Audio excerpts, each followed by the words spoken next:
early in the morning answering Obama back, and I said, this is deeply reassuring, sir. Your words have brought warmth to many hearts across Kenya and beyond. We were beginning to wonder, with a gentle curiosity, whether news of our national bereavement had reached you. Thank you for this noble tribute. It carries the grace of remembrance and the dignity of shared history. That's how I tweeted it when I saw Obama's, and you saw in various social media, Kenyans were beginning to ask, ajui kwamba tuko na matanga nyumbani. I was sharing the same to Ambassador here. They come in his comments section on social media. But Raila has been described by many as enigma. You know, what in your view, Ambassador, do you think that is about? Well, the name enigma itself is an enigma because it kind of tells you it's a mystery kind of that you cannot fully describe, and you cannot give one paint and say he's blue, white, or whatever color he may give. That is the man that we're talking about. And the Raila, I mean, he is a man that could lose elections, and the next day he's shaking hands with the person he has lost elections. He is a man that was down to earth at family level. You saw him enjoy some of the things. He would go and watch football and whatever it is. He mixed. You can see the rank and the fire that I am on him. I mean, I can't remember any figure of this magnitude since 1970 when Mzee Jomo Kenyatta died. At that time I was working, and when it was announced at 1 o'clock that he had died, Kenya felt dark. Now, this is the kind of impact that he has had. You can see the country has been at a standstill. I've watched even no international news here, given nothing black out just about him. This is a man that was towering in many ways, as we said earlier. You know, even just driving around, you see people with the Matawi, Magari, and no call, not that I'm aware of, would need people to do the same. This enigma tag, what was, where did it come from? Honorable Odinga is different things to different people. That's where the notion of enigma comes from. You see, figuratively, I see them as an elephant, a huge elephant in a dark room. And people were sitting there and asked to describe the elephant. Those who have the tail will say things about the tail. Those who have the trunk. That's Raila for you. You have had, for example, stories from the country where jokingly people say when children are crying, they will threaten that they will call Raila. Feeling of Raila, what General call Raila for. Then there are other parts of the country where the man is deeply admired. And then the other thing is that he is a man who was very unpredictable. When you predict that he is going to cause chaos, he makes peace. When you think he's going to make peace, then you cause protest. He's a man who he admired when he says something and hated at equal measure when he says something. And when he doesn't say, there are those who admire him and there are those who see him as a villain. That's the enigma we are talking about. You cannot pin him down into something small. Honorable Odinga probably, his appeal to the ordinary people is, even to us historians, is unexplainable. He was not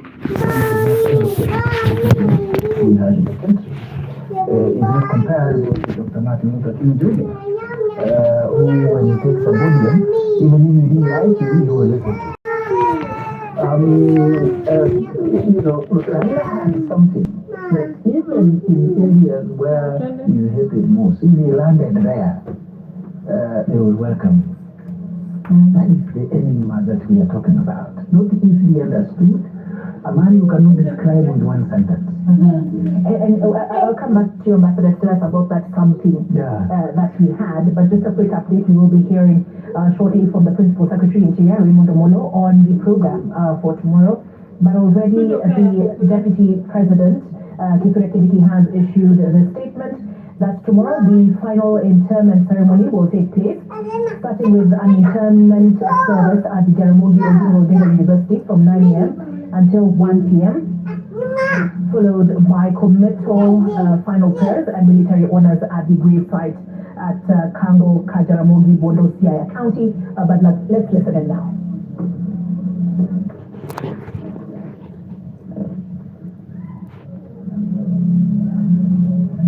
So, Jay, we are ready for tomorrow.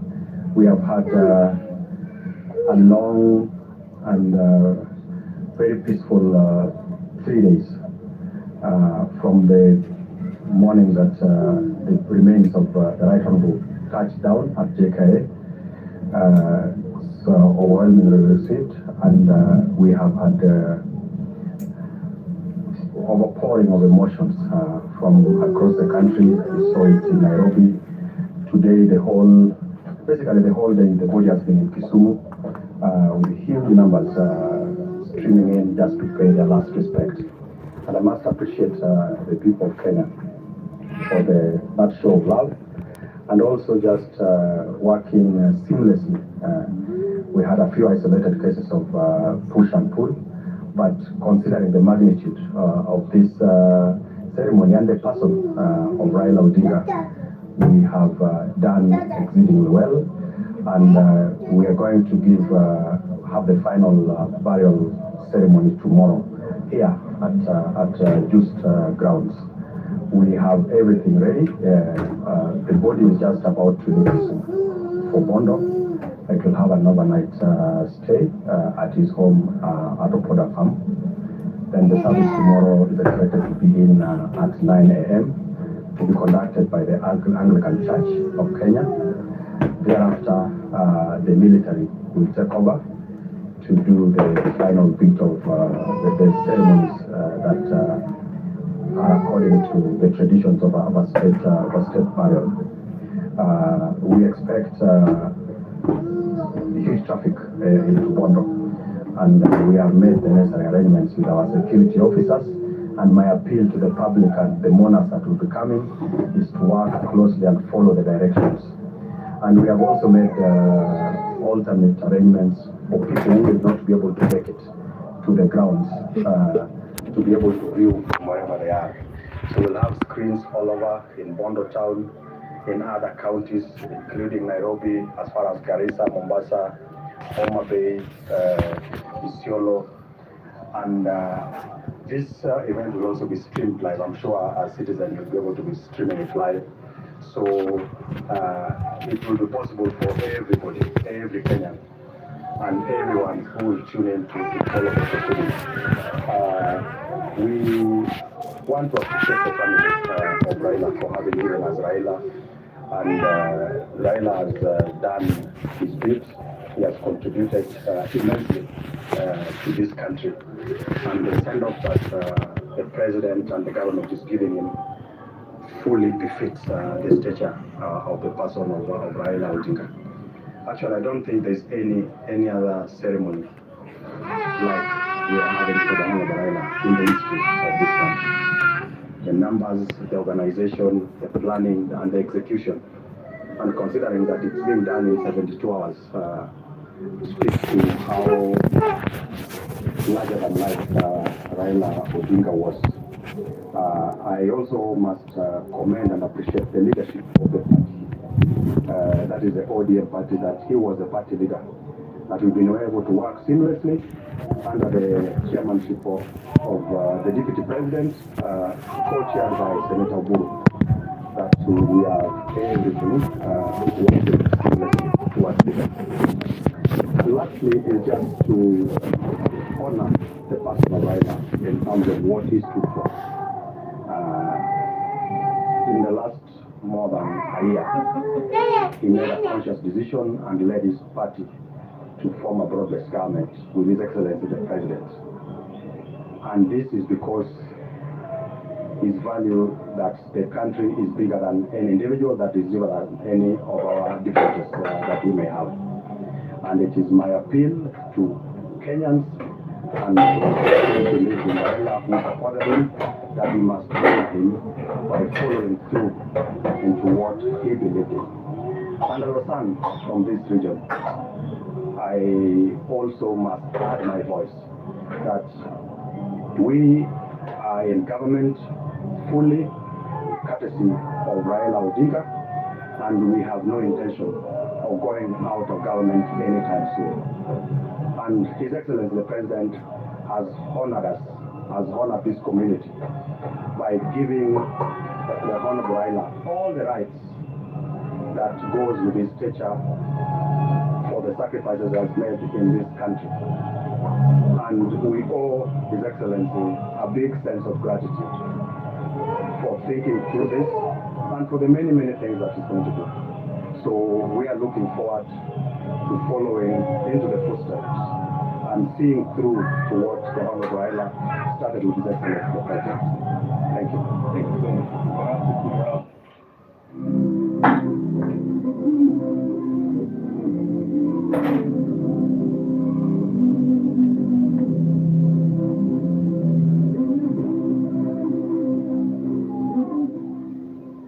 All right, that was the Principal Secretary Interior Raymond Omolo speaking earlier from Bondo. We've also received an update as promised from the office of the Deputy President, Kithure Kindiki, who is co-chairing the funeral committee with Oburu Odinga. And they say there will be further events and activities to honor Raila after tomorrow's burial. But he had also communicated, as you heard there from Raymond Omolo, that the final interment ceremony will take place, starting with a service at the Jaramogi Oginga Odinga University from 9 a.m. until 1 p.m., followed by committal, final prayers, and military honors at the graveside at Kango, Jaramogi, Bondo, Siaya County. I have in studio historian Dr. Kenneth Ombongi. We also have Ambassador Erastus Mancha, who's had a distinguished career in the diplomatic service. He was the Secretary General of COMESA and also AU Deputy Chair, AUC Deputy Chair. And Ambassador, I was coming to you with a question of, that's something that Raila had that inspired in some almost a blind following. Yes. Remember, even with BBI, there were those who said, Kama Baba Mesoma Pusha. Yeah. What do you think that was about? He had that charisma, very unique charisma. And sometimes even before he said anything, you would feel that the crowd is already warmed up. When he steps and says, higher, higher, without even saying anything. And that unique charisma, as Kenneth said earlier on, it was not eloquent, but yet people knew that there was wisdom in what he was going to say. And I would say here that many people misunderstood him in many ways because of some of his philosophy, particularly in the area of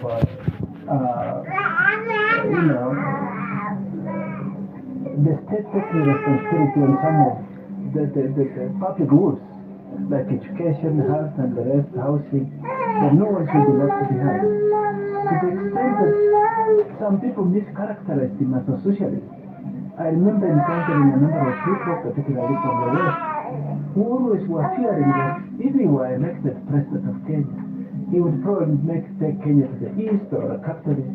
But he was a capitalist as they killed. And as you know, he's very successful in his own way in business. And look at some of these actions. The fact that he would even leave a will behind to say, I should be buried within 74 hours. That person is a person that was humble now. He didn't want the public nor the family to suffer because he has died. But beyond that, I was very much inspired by the message that was given by the clerk yesterday. That message by the bishop, where he said that many people thought that he was not generous. And a lot of people I've encountered keep on saying they have never seen him contributing this large amount of money somewhere. And he revealed that even when he contributed, he didn't want anybody to know that he has contributed that kind of money. That shows you he wasn't a man that bought influence. That part of the charisma, people knew him. And there were people who were crying, eulogizing him, saying, he has made me what I was. He bought for me this, he did for me this. But he never went about practice like that. That is something that's very unique for Christian. You know, you talk about he never sought to persuade people through the wallet. Yes. And for me, that was the highlight of the civil service. But Dr. Bondo, for many, Raila was a resistance figure. If you look back at the 2022 Gen Z protests, there were those, millennials perhaps and upward, who were resigned that if Raila is not going to contest this bill, that it will pass unopposed. And thereafter arose this Gen Z movement. Would you say there were bursts of Raila growing up in that era? Before I remember that, maybe we didn't ask into what another what gave Raila the confidence.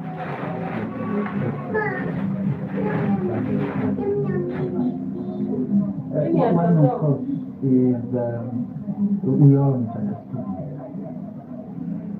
And he used that very to present this very fairly ambiguous image. He has power in that misunderstanding. The second one, and this is what many people don't know, I haven't heard of many situations. Things will go the way you want, whether you like it or not. I mean, look at it. Raila managed us in life, and look at the health he's managing us. He says, I have to be buried in 72 hours. You remind me of what Winnie said yesterday, and she said she could imagine her father with that heaving laughter, that even in death he was controlling things. Yes, and Olive, I had a privilege to work with him. He was in touch with what is happening. He had the information. And he had this whole sense of, he walks into a meeting, and then you start talking, and he looks like he's asleep. When you finish, he actually summarizes very clearly what each of you say. And you wonder, was he sleeping, or was he listening? That's Raila for you. He had, if the late Professor Odinga was alive, could describe as he was a faith philosopher. Raila never answered the question. You ask him a question, he will answer it using a story. He will explain a situation, then you will give a figurative and say you will be like a monkey in a sugar plantation without knowing that the sugar cane is sky. That was Raila for you. He was so immersed in the African philosophical understanding of situations, so that what he says meant different things to different people, depending on who is looking at it. We call it in historical discourse meaningful ambiguity. It was meaningfully ambiguous. That was Raila. Let me now come to... I think that's the first time I've had that terminology. Let me come to your question that you asked, JP and Raila. Raila in his innate nature, in his natural way, he is actually a child of protest and resistance. It starts when he is born in 1945. And the father takes him to, I think it was Bishop Owen of Maseno Anglican Church, to be baptized. And the father is asked, what is the name of the church? He says, Raila Amolo Odinga. They says, no, the Christian name. The father still insists that it's Raila Amolo Odinga. And he becomes one of the very first Africans to be baptized in the Anglican Church using African names. Unlike some of us, I'm called Kenneth. When I lived in the UK, I discovered that Kenneth is a Scottish surname. And I wondered whether I is my mother giving me a Scottish surname as a first name. Raila, from the very beginning, was actually his father's whip of protest, if you looked at it, probably compared with his elder brother. And if you listen to Oburu the other day, Raila started his protest even when he was an earlier class 3. He just went to school, says he was listening to news, he was listening to news. That's Raila. And I understand the disappointment of the Gen Zs because they naturally thought that the moment they went to the street, Raila would support them. What they do not know is that you cannot take Raila and predict the direction he's going. I said earlier, he was one of the most unpredictable politicians. And he could always want to do things. Raila changed friends. He changed allies. He even changed rivals. But one thing that he not change is really keeping to principle, particularly on issues of justice and that you can take it to the bank, I'm sure. And then I'm talking about a man who not being so public about it, who I worked with and worked for on and off continuously for a couple of years now. You cannot pin him down into something small. So now I'm sure people are happy to him. It looks like he had a premonition of some kind. You could imagine if Raila died today and he was still on strongly in the position. What kind of country would we have? He lives by the power of the people, and it looks like it is the power of the people that is dying. How many times have we changed plans of what we were to do from the official committee? It's now the people who are commanding the way it's going to be managed. You can see the crowds that are actually hovering around. It's a mass of humanity. That is probably the airport. And they evaluated all the security arrangements that have been put in place. And for the first time, we had only Mwananchi with Boda right inside in the airway of the Kenya International Airport. It only happened when we were mourning Raila, and I don't think that it will happen again. Maybe not in our lifetime. It's interesting because the two of you plus Raymond and all are saying the same thing. Yes. This is historic, what we are witnessing. Yes. But Raila Odinga, as an influence, you've described him as a kingmaker. There are some areas where, he said Kibaki Tosha, Kibaki and Tosha. There are some politicians who owe their careers to the man. Whether at the ward level or the county level, if he said this is my candidate, then that is who will give the office. But who are his influences, Ambassador? Come again? Who are his influences as a leader? I may not be able to speak with authority on some of those, but I can tell you that, as he said, he had information that you would never be able to understand how he got that information. As he has said, I remember in the run-up to the 2022 elections, he tapped into quite a number of people to support him, giving ideas for his manifesto. I saw Ken there. And even when you saw the number of people in the room, you saw everybody from the country.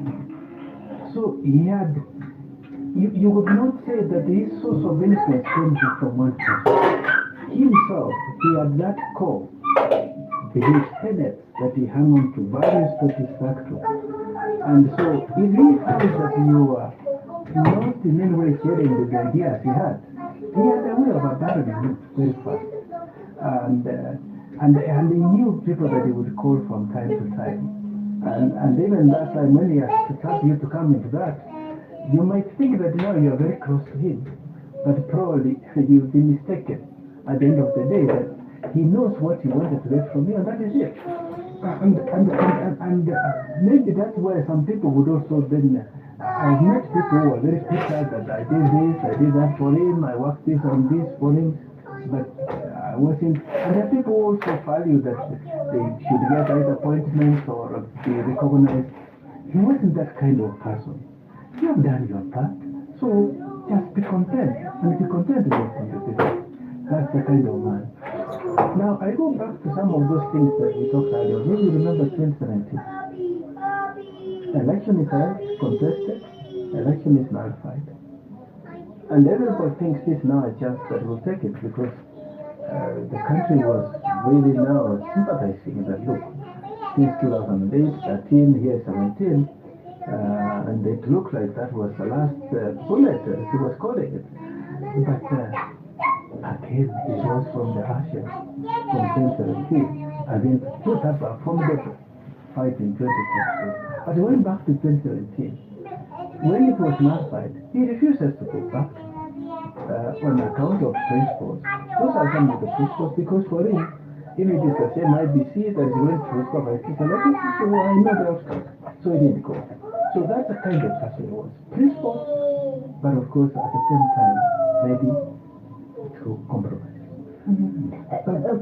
Dr. Mugi, as you add to that, maybe you can also address the question of who are his political influences? That's very simple to answer. Just look at the names of his children. Look at the names of his children. Yeah, Ida was explaining that yesterday. Fidel Castro. Very influenced by the revolutionary ideas that the imagined and midwife to the Cuban revolution. That's why he called his son Fidel Castro. It's a special narration to Nelson Mandela. Nelson was a man who went to prison before I was born. He came out when I was in second year in the university. And he could say spears that you plant you come to the table and we talk peace and stability. And from there we have the rainbow nation of South Africa. Winnie was named after Mandela's wife. You had the wife saying if Winnie was a boy, he could be Nelson Raila Mandela. Those are the people. He talked only of Tom Sankara, the young revolutionary of the current country that has another revolutionary power in form of a military general. He had very fascinating admiration of the ideas of Muhammad Gaddafi and his Green Revolution. And these are the people who, particularly the Western world, wrote off, and probably that's why they never quite trusted Henry Odinga 100%. They always put him with a pinch of salt. And for me, those are the people who inspired him politically. But away from that, there's a way in which he was a man of principle.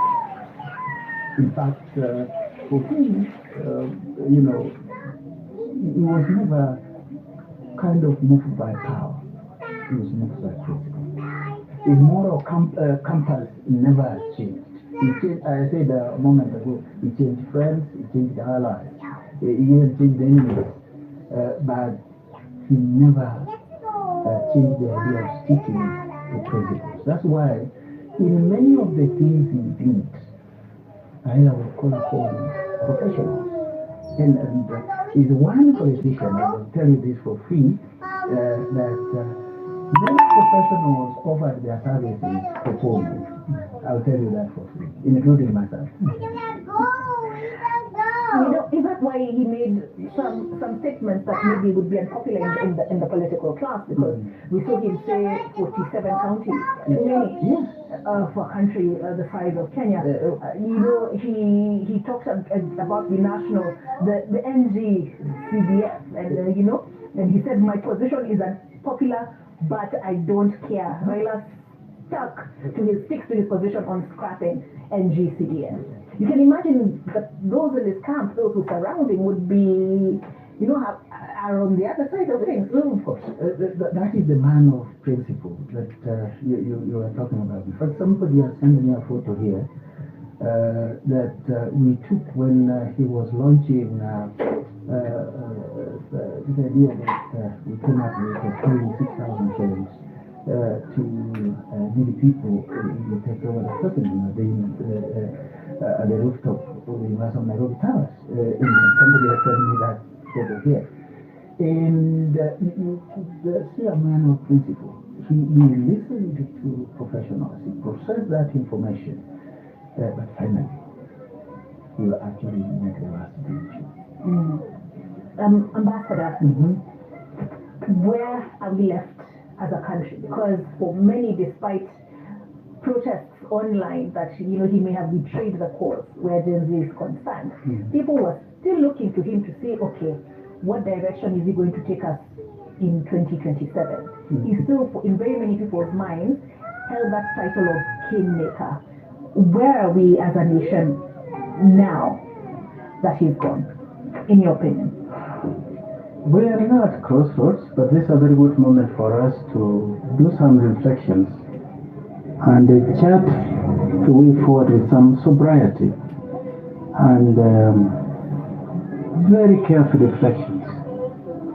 I'm sure many people are mourning. They are feeling orphaned, abandoned, betrayed, that the job was never finished. There is, of course, an unfinished agenda in terms of, if you look at, say, let's look at the implementation of our constitution. We haven't fully implemented the constitution as envisaged it. If you do that package itself. And that's why even some of the things that were in the constitution that needed to be fixed, there was this element of PBI and the rest. But I guess the manner in which they were brought, people were skeptical. But let's not throw away the bath water with the baby. There are some good things that we could harness. If only the politician would come with clean hands so that they correct some of those things that continue to be a thorn in the flesh in the country. So going forward, I would imagine one of the things I can see, there's going to be quite a lot of realignment politically, and that realignment, one hopes that it will be for the good. I have fears that multipartyism could be weakened in many ways unless you have somebody who can steady the ship. Say, Kenya as a democracy, we need really a voice of reason, and it's only fair. And in fact, I know that even our current administration, when they were campaigning, they stood on that platform to say, let's strengthen multipartyism. Now, that is as far as politics is concerned. But when it comes to development, he was also very strong in areas, particularly the social sector. Whether you talk of education, health, housing, infrastructure. In fact, during him and the Kibaki administration, not many people knew that Nairobi was such a dire need of infrastructure. And since then you can see the programs that initiated, a lot is still going on. But that's one of the areas that you will say in the realm of development we need to continue to focus on. And to maintain its legacy, we should also, and I hope perhaps as one of the takeaway from this show,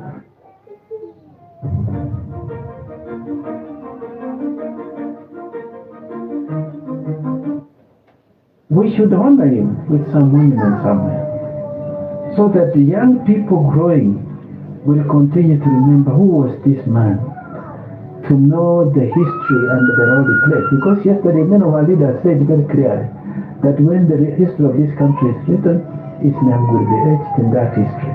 And so one of the things we could do, rather need to be in the books but within ourselves, let's have a monument for him to remember him as one of those who contributed in many ways to the country being, especially in the second liberation.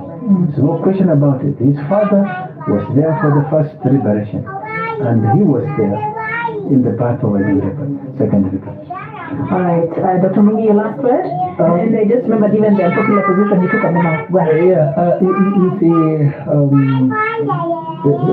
the death of Raila, the impact is yet to be seen. It's very fast.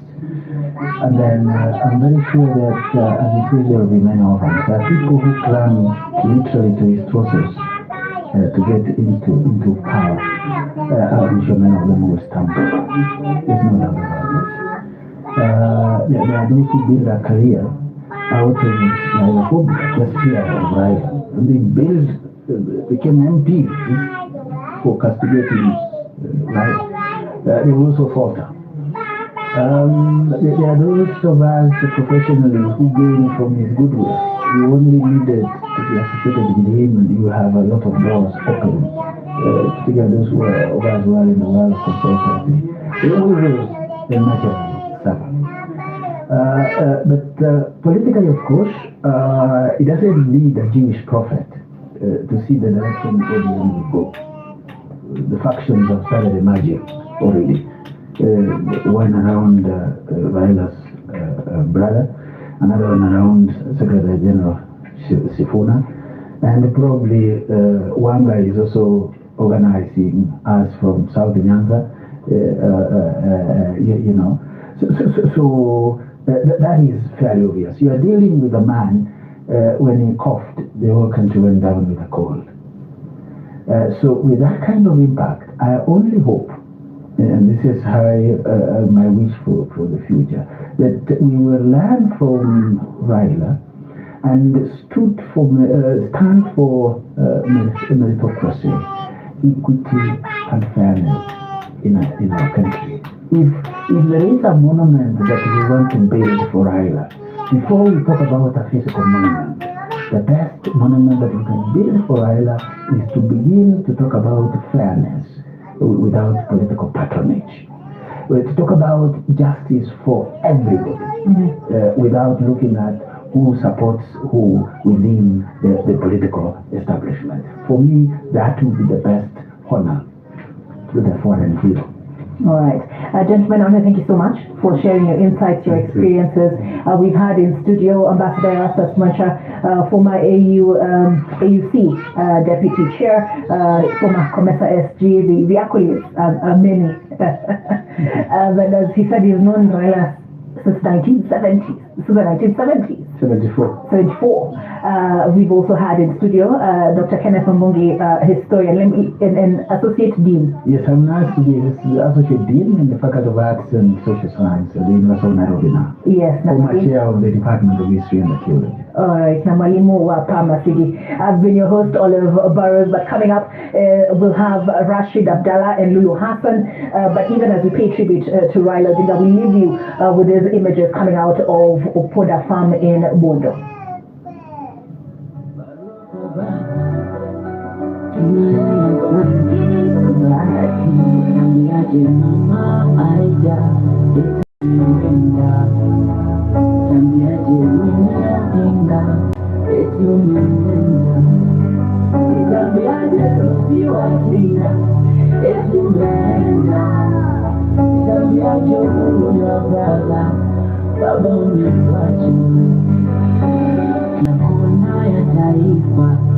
Jina lako linasema umetupenda bila mipaka, ukatupa tumaini, na kila mtoto, kila mama, kifo chako wanalia, kono kusema unaondoka hata sasa, hatuamini baba.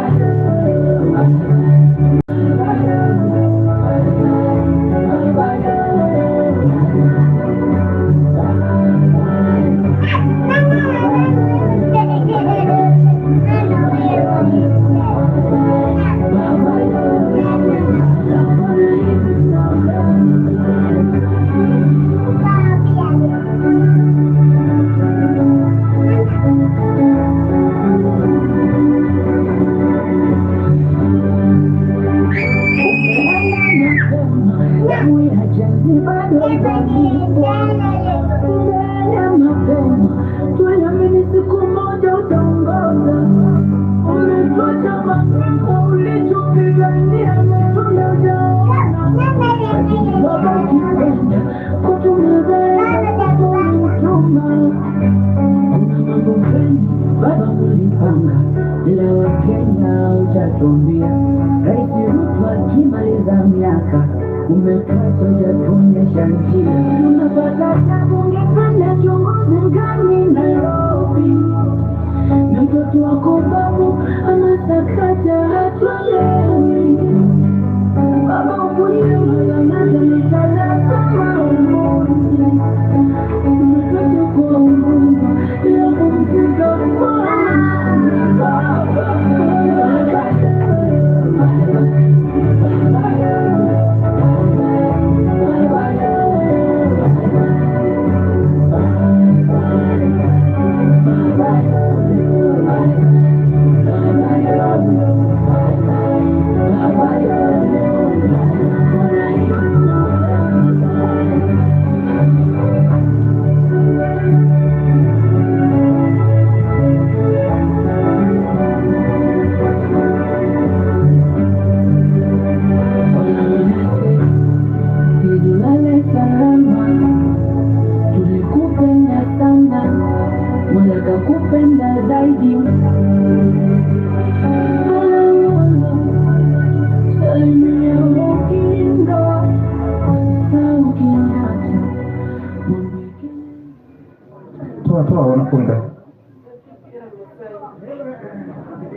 Right, we are at the tail end of the body viewing here at the Opoda farm.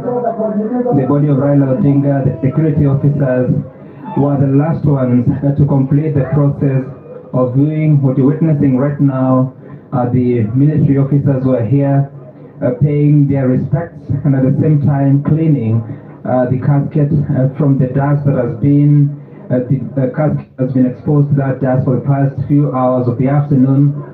They have also had a moment for themselves individually and of course representing their colleagues in the different security organs they come from, viewing the body of the late Raila Odinga, the former Prime Minister, here at the Opoda farm grounds, special grounds that were prepared to make sure that this process happens. You may be seeing some members of the public who come in late, getting a chance, albeit very late, because this process had just come to a conclusion, and the last people to view, as had been planned, were the security officers, and any minute now, that casket will be closed so that the body can now be taken to the house or the home of Raila Odinga. I told you earlier that the process had been intended to start from the home, then bring the body here, but a few adjustments were made to make sure that they were able to contain the many numbers of persons, members of the public that were interested to come and view the body. So that change has facilitated every other person to have an opportunity to view the body. Family members are being invited to come and surround the casket, because this is also an important process for the rights towards the final processes for Raila Odinga while on earth. And as soon as this process is done, expectation is that the casket will be taken to the home of Raila Odinga. And there are certain requirements of how the body accesses the home. We're being told that in the Luo culture, the main entrance to a home is the gate that faces the entrance of the house. It has to be a straight path from the gate to the house itself. the expectation has been that that is the path that will be followed. We'll wait to see what exactly happens, to just confirm what we are hearing from those that understand the culture of the Luo community more. But it's been quite an afternoon here of the very requirement by members of the public to have that opportunity. Many among them government officials, including Principal Secretary for Higher Education, Dr. Beatrice Inyangala, who had just come and viewed the body, among the last persons to do so. The last minute rush here, as you may see it, of a few members of the public who one will not know where they were, knowing that there's been enough time for people to come and pay their respects. The security officers were fearing that some of them could actually be repeating this process, saying that some had actually gotten an opportunity. And so what you're seeing now are the final minutes of this entire process, so that we can see what else happened. And just remind you that in the morning, once the body spends the night in the home of Raila Odinga, in the morning it is expected to be moved to the Jaramogi Odinga University of Science and Technology for the interment service, which is scheduled to begin from the hour of 9 o'clock. And the hope is that by 1 o'clock it will have been concluded. There will be a funeral service led by members of the church, the Anglican Church of Kenya. We were there at the Jaramogi Odinga University of Science and Technology for the preparations that were being conducted. And now that process has come to a conclusion in readiness for this service, funeral service, interment service in honor of Raila Odinga.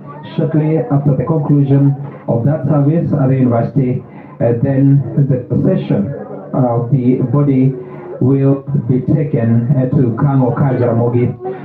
Of course, many things have been expected, that the body would be moved by road, as had been the announcement on the first day by the State Funeral Committee that is led by the Deputy President. But later on, adjustments were made and the announcement made because the expectation had been that the body would be moved from Kisumu via road, but that was changed, respecting the fact that time was of the essence, but at the same time the numbers that were milling around that entire route going all the way to Bondo, and obviously the very many members of the public that are waiting to view the body here at the Opoda farm, those adjustments were sufficient and were important, were crucial to ensure that there is an opportunity for everyone who arrives here to view the body. What we know is that even tomorrow, there are plans on how the body will be moved from the Jaramogi University, but also moving to the Kango Jaramogi for the burial rites. But we're going to see what exactly happens eventually when the process meets the reality. But for sure, that interment will happen tomorrow. We were able to see the gravesite earlier in the morning, and the work was continuing to make sure that the final home of Raila Odinga is ready as soon as the time for interment is here. The engineer there, Maurice Akech, was telling us that they are hoping that by tomorrow, the hours before afternoon, they will have an opportunity to conclude that particular process to ensure that the site is ready. Obviously, you'll understand the much work that has gone into this, from the digging of the grave up until the chance for them to build it. And what we know is that they are doing everything possible, as Engineer Kesh was telling us, to ensure that that tomb will have the integrity, the strength to withstand any kind of pressure that may come on the day but also naturally from the soil surrounding it. So in a minute now, they will be closing the casket. The announcer here is saying that people are abusing the access and viewing the body once more. And now he's asking members of the public to push away to allow this process. Let me just allow you to hear what is going on by giving you the sound.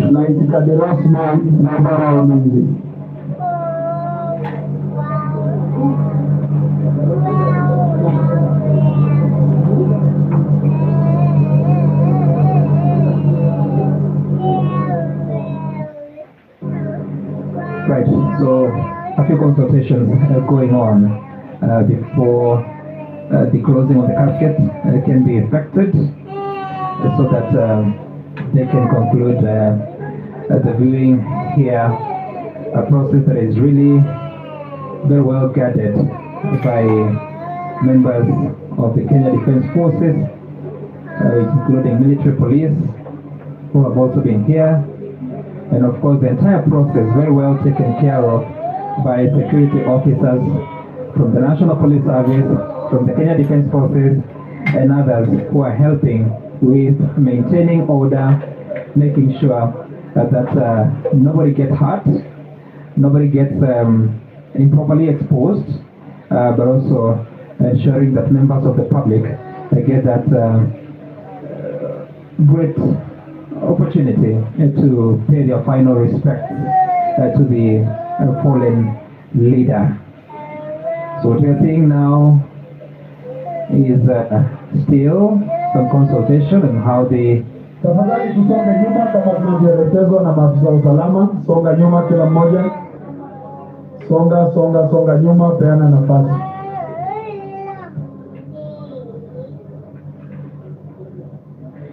Right, the announcer continues to request for people to allow space, because as soon as this is done, then the body will be moved to the hearse that is just behind us. We'll be able to show you as soon as that happens. And the expectation, like I told you, is to move the body to the side of the homestead of Raila Odinga. Quite an afternoon here, and we also see representation from the clergy, the chaplains, from the Kenya Defense Forces. We see the Kenya Air Force, the Kenya Navy, and the Kenya Army representatives here, because this is a session law and an opportunity that has been accorded by the government of Kenya, and to give this important final honors to Raila Odinga. A few people there, here, members of the immediate family, getting their chance to view the body, and expecting that the body will then be moved to the house where it will spend the night. And now the action is here. Members of the Kenya Defense Forces. Wale mnafika, tafadhali msimamie hapo kwanza. Msimamie hapo kwanza. Msimamie hapo kwanza, wananchi wapendwa. Hello Kamano. Hello Kamano.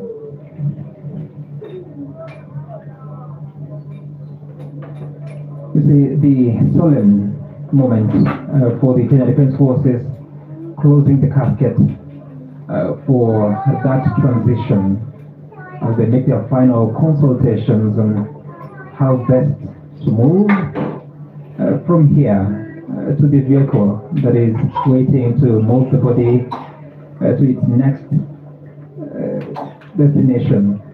And the military very keen to ensure that they wipe out the dust that the casket may have accumulated during its stay here this afternoon for the viewing. Still,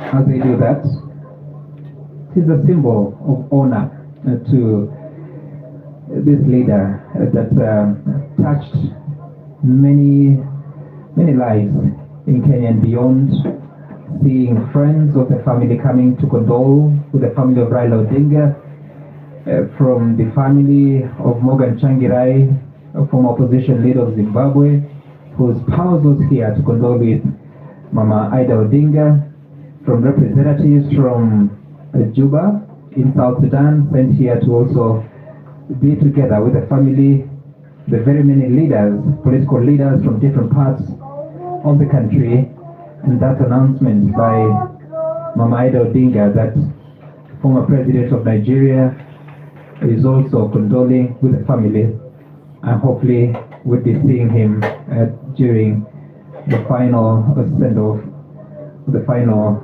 burial rites and the preceding interment service. The military continue with this, leaving nothing to chance, to be sure that as they drape the casket with the Kenyan flag, it is without unnecessary dirt that obviously would affect the dignity of the moment, the integrity of the moment. And we will be here to watch as the military move the body. It's just about 5 meters or so to where the vehicle is, so that they can be on the move. And perhaps for it being a solemn moment, it's also befitting to allow you to watch these pictures in silence.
So now the body is moved to the awaiting hearse.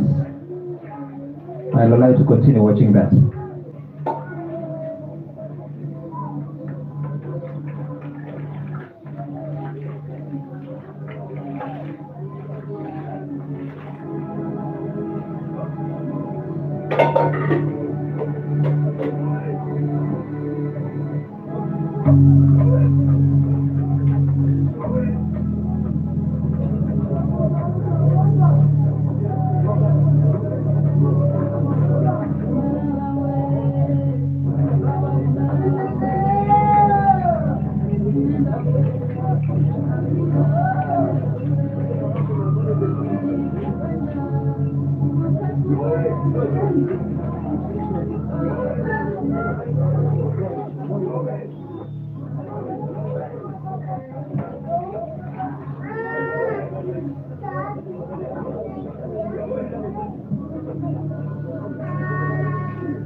Right, and after the members of the Kenya Defense Forces have laid the body inside that house, there is now time to move to the next stage.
Mtazamaji aliyeishi maisha yake kwa niaba ya wengi, aliyapigania mengi kwa niaba ya wengi, na alionyesha furaha yake na furaha ya taifa kwa kuvumilia majeraha ya upambanaji, kwa kuyabeba makovu ya taifa kwa ajili ya taifa. Ndiye kuwa siye na siye kuwa ndiye, ndiyo falsafa iliyomfanya kuyaishi maisha ya gerezani, maisha ambayo yalimjengea zaidi kimitazamo, kifungo ambacho kilimpa ari mpya na utu wa kufa kwa ajili ya taifa lake. Naam, alingurumisha tinga na kulitia katika ardhi isiyo tambarare, ardhi iliyojaa rutuba ya ubinafsi kwa kunyuziwa mbolea ghushi ya mfumo wa chama kimoja.